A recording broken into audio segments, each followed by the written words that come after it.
என்ன எந்த சைட்லேருந்து பார்த்தாலும் வியூ நல்லா தெரியுது. நானே 6 அடியில் இருக்கிறேன். ட்ரெஸ்ஸிங் டேபிள் 7 அடியில் இருக்கும் போல இருக்குது. ஆமாம் மக்களே, நம்ம ஃபாரஸ்டிக் ஃபர்னிச்சர் கடையில் சூப்பரான ஒரு ட்ரெஸ்ஸிங் டேபிள் வந்திருக்குது. இது மேட் ஃபினிஷிங்கில் பக்காவாக செஞ்சுருக்கிறாங்க. ஓவராக டிசைன் இல்லாமல் பிளெயின்ஸ் டைப்பில் இது அழகாக செஞ்சுருக்கிறாங்க. ஸோ இது எல்லாத்துக்கும் பிடிக்கும். இந்த ட்ரெஸ்ஸிங் டேபிளில் பார்த்தீங்கன்னா ஸ்டோரேஜ் கொடுத்துருக்குறாங்க. இந்த ஸ்டோரேஜ் பார்த்தீங்கன்னா இந்த பவுடர் இந்த மாதிரி பொருட்கள்லாம் வச்சுக்கலாம்.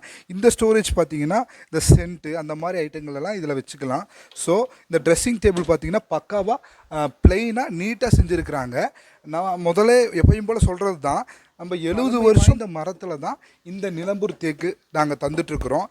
இந்த மரம் 100 வருஷம் வாரண்டியோட இந்த மரத்தை நாங்கள் தரோம். இது நம்ம கடை எங்கே இருக்குதுன்னு பார்த்தீங்கன்னா சபரிபாளையம் ரோடு அத்வை ஸ்கூலுக்கு ஆப்போசிட்டில் இருக்கிறது தான் நம்ம ஃபாரஸ்டிக் ஃபர்னிச்சர் கடை. ஸோ கண்டிப்பாக வாங்க. நம்மளோட யூடியூப் சேனலில் நல்ல நல்ல ப்ராடக்டாக நம்ம போட்டுகிட்டே இருக்கிறோம். நல்ல நல்ல நிலம்பூர் தேக்கா நல்ல நல்ல 70 வருஷம் பழமை வாய்ந்த மரமாக நம்ம போட்டுட்ருக்குறோம். ஸோ கண்டிப்பாக வாங்க, நம்ம யூடியூப் சேனலை சப்ஸ்கிரைப் பண்ணுங்கள், லைக் பண்ணுங்கள், உங்கள் ஃப்ரெண்ட்ஸ் சர்க்கிளில் உங்கள் ஃபேமிலி சர்க்கிளில் கொஞ்சம் ஷேர் பண்ணி விடுங்க. அப்படியே அந்த பொன்னான விரலில் அந்த லைக் பட்டனையும் கொஞ்சம் டச் பண்ணிடுங்க. கண்டிப்பாக வாங்க, நல்ல பொருள் எடுத்துகிட்டு போங்க. பாய் மக்களே.